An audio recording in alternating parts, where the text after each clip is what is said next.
Praise the Lord. Greetings to you all. The glorious name of our Lord and Savior Jesus Christ. It's a great privilege to share the word of God. ప్రభు అయిన యేసుక్రీస్తు నామంన మీ అందరికీ శుభములు. ఈవేళ wedding days and birthday celebrate చేసుకునే వారందరికీ I wish you many more happy returns of the day. Now we will read Bible in English. The book of Isaiah, 9th chapter, 6th verse. For unto us a child is born, unto us a son is given, and the government will be upon his shoulder, and his name will be called Wonderful, Counselor, Mighty God, Everlasting Father, and Prince of Peace. Amen. Amen.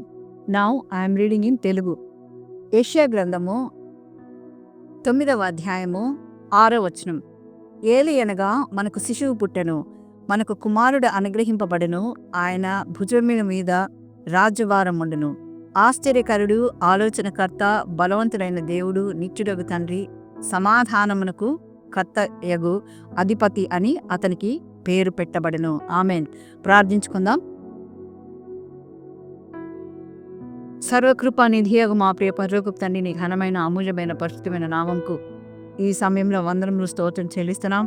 ప్రభా, సర్వలోక మానవాళి కొరకు మీరు భూమి మీద ఉద్భవించి నాయన ఒక కన్యక నాయన తండ్రి గర్భమందు నాయన మీరు పుట్టి మా అందరి నిమిత్తము నాయన తండ్రి ఈ లోకంలో నాయన మీ భుజం మీద నాయన మీరు భారం వేసుకొని నాయన ఈ లోకంలో మీరు జన్మించి నాయన మా కొరకు మరణించి తిరిగి లేచి పరలోకములకు వెళ్ళి స్థలం సిద్ధపరుచుతున్నందుకని నీకు స్తోత్రం చెల్లిస్తూ నీ యొక్క వాక్యం మేము ధ్యానించుకునిచుడగా తెరవని ఆకాశాలను విప్పి పటజాలంత దీవెనలు మా అందరిపైన కుమ్మరించమని యేసయ్య అత్యున్నతమైన నామమున అడిగి ప్రార్థించి వేడుకొంచుచున్నాము తండ్రి. ఆమేన్. ఇక్కడ మనం చూసినట్లయితే యెషయా గారు అని మనం చూస్తున్నాం. యెషయా అన్నటువంటి ప్రవక్త, ఈయన ఒక బిగ్ ప్రాఫిట్ అని పిలువబడతాడనమాట. యెషయా గ్రంథంలో 66 బుక్స్ ఉన్నాయి. అదేవిధంగా బైబిల్లో కూడా 66 అధ్యాయములు మనం చూస్తాం. బైబిల్లో కూడా మనము ఓల్డ్ టెస్టిమెంట్ అండ్ న్యూ టెస్టిమెంట్లో 66 బుక్స్ ఉన్నాయన్నమాట. అయితే ఈ యొక్క ఐజయా మంచి ప్రాఫిట్గా యేసు ప్రభువారు ఈ లోకంలో జన్మించక ముందు ఆయన ప్రవచించారు. అనేక మంది భూమి మీద ప్రాఫిట్స్ యెహోవా దేవుడు పంపించినప్పటికీ కూడా ఈ యొక్క యెషయా గారు ఈ యొక్క గ్రంథాన్ని రాశారు. ఈయన బిగ్ ప్రాఫిట్ అని పిలువబడతాడు అనమాట. పెద్ద ప్రాఫిట్గా పిలువబడ్డారు. ఈయన రాస్తున్నాడు, ఏమని అంటున్నాడు? ఏలి అనగా మనకు శిశువు పుట్టెను, మనకు కుమారుడు అనుగ్రహింపబడని చెప్తున్నాడు. ఆయన భుజముల మీద రాజ్యభారం ఉండును అనగా మనందరి ప్రపంచమంతటి రాజ్యభారము ప్రభు భుజముల పైన ఉన్నది. ఆయన పేరు ఈ విధంగా నామకరణ చేయమన్నాడు. ఏమని? ఆశ్చర్యకరుడు, ఆలోచనకర్త, బలవంతుడైన దేవుడు, నిత్యుడగు తండ్రి, సమాధానమునకు అధిపతి అని ఆయనకు పేరు పెట్టమని చెప్పాడనమాట. ఇక్కడ ఈ యొక్క భాగంలో మనం చూసినట్లయితే ఆశ్చర్యకరుడు అనగా he's name is called wonderful అని చెప్పబడింది. అనగా ఆయన యొక్క కార్యములన్నీ కూడా ఆశ్చర్యంగానే ఉంటాయి. ఆయన కార్యములన్నీ కూడా ఏ విధంగా అంటే ఒక ఆయన భూమి మీదకి వచ్చినప్పుడు చూసినట్లయితే ఎక్కువగా ప్రభువు పేదవారిని ఆయన ఎక్కువగా ప్రేమించినట్లుగా మనం చూస్తున్నాం. బీదలను ఆయన కనికరించినట్లు మనం చూస్తున్నాం. వారు డాక్టర్ దగ్గరికి పోలేనటువంటి వారిని కూడా మనం చూస్తున్నాం. అయితే వారందరూ కూడా ప్రభువును ఆశ్రయించినప్పుడు, ఆయన ముట్టినప్పుడు తాకినంతనే స్వస్థత వారికి కలిగింది. అనేకులు ఆయన దగ్గరికి ఆహారం కొరకు వచ్చినప్పుడు 5 రొట్టెలు 2 చేపలు 5,000 మందికి ఆయన ప్రార్థన చేసి ఇచ్చినప్పుడు 5,000 మంది స్త్రీలు పిల్లలు కాక పురుషులు మాత్రం తిని ఇంకను 12 గంపలు మిగిలినట్లు మనం చూస్తున్నాం. ఇంకా చనిపోయిన వారిని లేపారు. ఇంకా భక్తమయ అన్నటువంటి గుడ్డివాడు ఆయనను ప్రభువా నన్ను కనికరించు అని, దావీదు కుమారుడా నన్ను కనికరించమని పిలిచినప్పుడు దావీదు కుమారుడైనటువంటి యేసుక్రీస్తు వారు అతనికి నీవు నా నుంచి ఏమి కావాలని కోరుకుంటున్నావంటే, నిన్ను చూడాలి ప్రభువా, నాకు కంటి చూపు కావాలన్నప్పుడు కళ్ళకు చూపించినట్లు చూస్తున్నాం. అనేకమైనటువంటి ఆశ్చర్య కార్యములు ఆయన చేశాడు. ఆ రోజు చేసిన దేవుడు ఈరోజు మనకు కూడా ఆయన ఆశ్చర్య కార్యములు చేస్తాడు కనుక ఆయన పేరు ఆశ్చర్యకరుడు. రెండవదిగా మనం చూసినట్లయితే ఆలోచనకర్త అనగా హీఈస్ కౌన్సిలర్. ఆయన ఆ ఆలోచన మనకు కలుగజేసేవాడు.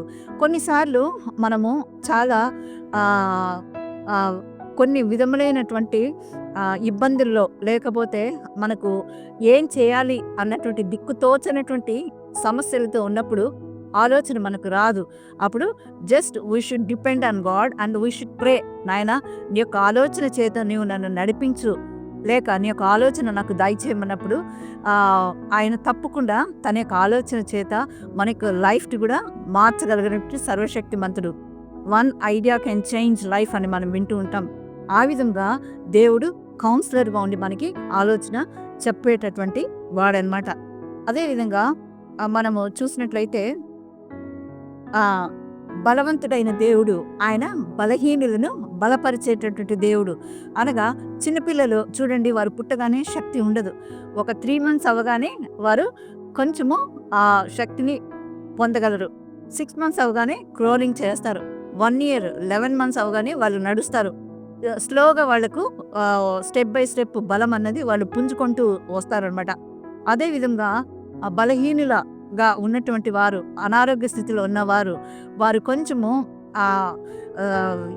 ఏమి చేయలేనటువంటి పరిస్థితిలో ఉన్నప్పుడు డాక్టర్స్ కూడా కొన్నిసార్లు ఇంకా మా వల్ల కాదన్నప్పుడు కూడా వారు దేవుని వైపు చూసి, ప్రభువా నీ యొక్క శక్తితో నువ్వు నన్ను నింపమన్నప్పుడు యెషయా గ్రంథంలో మనం చూసినట్లయితే ఆయన శక్తిహీనులకు బలమునిచ్చిన వాడు ఆయనే, బలహీనులను బలాభివృద్ధి కలుగజేయవాడు ఆయనే.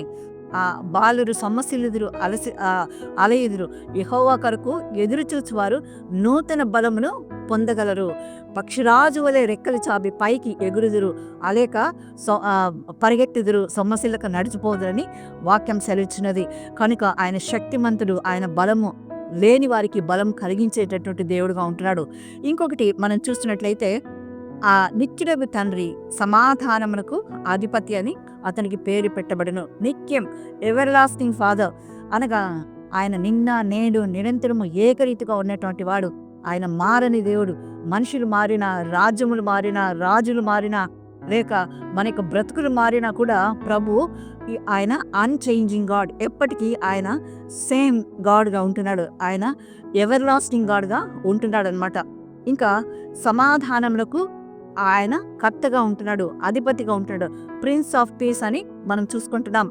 ఆయన ఎప్పుడు కూడా సమాధానము లేనటువంటి సమయంలో, ప్రభా నీ యొక్క శాంతి సమాధానంతో నా యొక్క హృదయంలో నింపు, నీ యొక్క శాంతి సమాధానంతో నా యొక్క కుటుంబంలో నింపు, ప్రభా నీ యొక్క శాంతి సమాధానంతో నా యొక్క సంఘమును నింపు అని మనం ప్రార్థన చేసినప్పుడు తప్పకుండా సమాధానంకు కర్త అయిన దేవుడు ఆయన తప్పకుండా మనతో ఉంటాడు.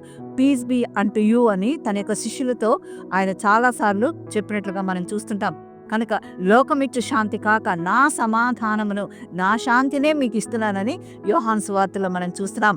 కనుక అటువంటి దేవుడిని మనం ప్రభువుగా, దేవుడిగా, యజమానుడిగా కలిగి మనం ఈ లోకంలో నివసించినట్లయితే దేనికి మనము కొరత లేకుండా మనము బ్రతికినంత కాలము ఆశీర్వాదకమైన బ్రతుకుతో మనము జీవించగలమని మరొకసారి పరిశుద్ధాత్మ దేవుడు మనల్ని హెచ్చరిస్తున్నాడు. అటువంటి మంచి ఆత్మీయ జీవితంలో దేవుడు మనల్ని ముందుకు నడిపించును గాక. ఆమేన్. God bless you. Thank you.